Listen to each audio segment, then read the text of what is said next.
Who are the ancestors of the Chinese? There's been a great debate on that since Chinese civilization is as ancient as Greece and Rome. But nobody ever knew where Chinese people came from. They wanted to know how the Chinese race originated, but no data existed. But now, a study of the Chinese genomes has revealed striking evidence about China's roots in Black Africa. But what does that really mean? What more evidence proves China's roots in Africa? Number 1. Genetic evidence. It was not easy to find the genetic relationship between people earlier. For example, before DNA and gene testing, there was no way to find out whether a man was the father of a boy or not. But after DNA and gene testing, things changed. That's when genetic engineers and biologists started thinking about knowing the genetic roots of different races on the planet.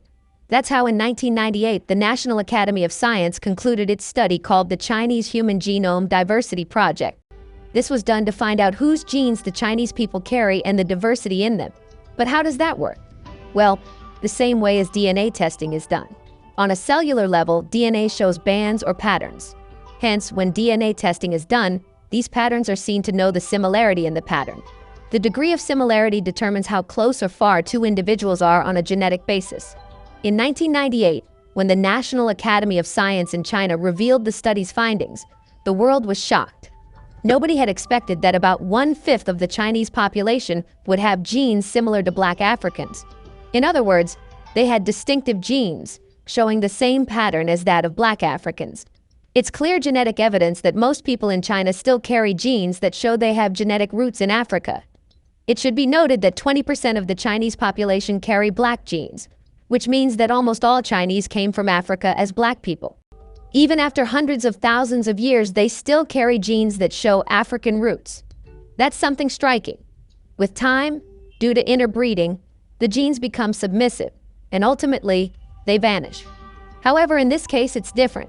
After thousands of years, Black genes still dominate and make up 20% of Chinese people. This simply means that Black genes have more survival chances and superior traits. That's why they have not been replaced. Before we continue further, tell us, are you enjoying the video? If yes, please like and share the video and subscribe to our channel to watch more videos on Black culture, history, civilization, and natural superiority. Let's continue now. Number 2. Archaeological evidence. Africans, especially the Egyptians, have been obsessed with building gigantic structures like the pyramids of Giza. Shaping and moving gigantic stone blocks weighing tons was a feat which is impossible to comprehend today. However, Egypt is not the only place where pyramids are found, suggesting that Africans, when they migrated, took this construction style with them.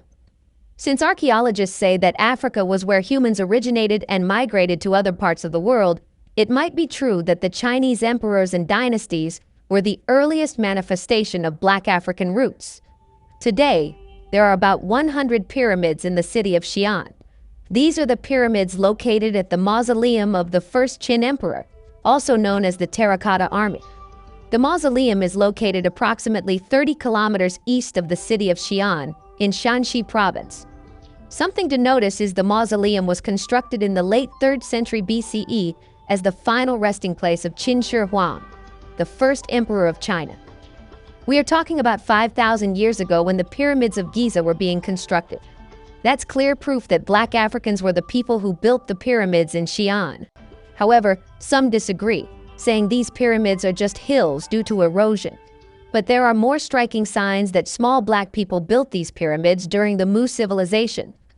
The pyramids built around the world were all built by Black people, based on the contents of the pyramids.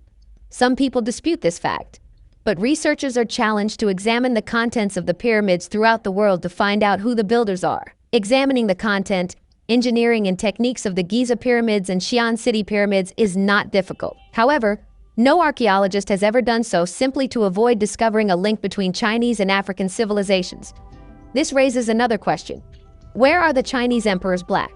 This question will be answered in the next piece of evidence we will tell you about. Number 3. China's first dynasty and emperors were Black. China's rich history includes the fact that its first dynasty and emperor King Tu were of Africoid or Black origins. The Shang dynasty, which followed, was the earliest documented rulership in China and is credited with unifying the country's earliest elements to form its first civilization. Under the Black dynasty, they were given the name Naki, meaning black man in Chinese. Calling an emperor. Black man is not a coincidence and does not pass without reason. It simply suggests that the entire dynasty had black roots. Fuxi, the legendary first Chinese emperor, was a woolly-haired black man who is said to have established government, social institutions, and cultural inventions, including the Book of Change, which is one of the oldest and most revered systems of philosophy. Their physical features have been noted, proving they manifested their black roots, unlike today's Chinese. Not much time had passed back then, and there were clear indications in Chinese emperors of their black roots. Emperor Hongwu, a Muslim of Sudanese and Mongolian descent, founded the Great Ming Dynasty and left a lasting impact on China. The skills that set the foundation for Shaolin Kung Fu are believed to have descended from both Indian and Africoid origins, and evidence of the deep interrelation between Africa and martial arts in Asia can be seen in the White Garment Hall of the Shaolin Monastery in Hunan Province. Not only that, but archaeological studies have located an infrastructure inhabited by blacks in early Chinese history, with reports of major kingdoms ruled by blacks frequent in Chinese documents. Chinese folklore and classical books speak of diminutive blacks with black features. Emperor Xiao Wenwei and Emperor Shan were spoken of as Black African, and there were kingdoms of blacks in southwest China. The sacred Manchu dynasty shows a great multitude of black people. Emperor Po Yi of the Manchu Kawa is most distinctly black. Chinese chronicles report that a black empire existed in South China at the beginning of the country's history. All this suggests that China's roots in Africa are not merely a claim but a fact backed up by evidence. However, if you try to research and find archaeological records, you will be surprised to see that none exist for ordinary people. All records that create a link between Chinese and African civilizations have been either removed or suppressed. Not only that, but even after the genetic evidence proving China's roots in Africa, some archaeologists are biased not to believe in the pyramids found in Xi'an City. However, they cannot deny it because if they did, they would have to prove that the pyramids are different, which in reality are not.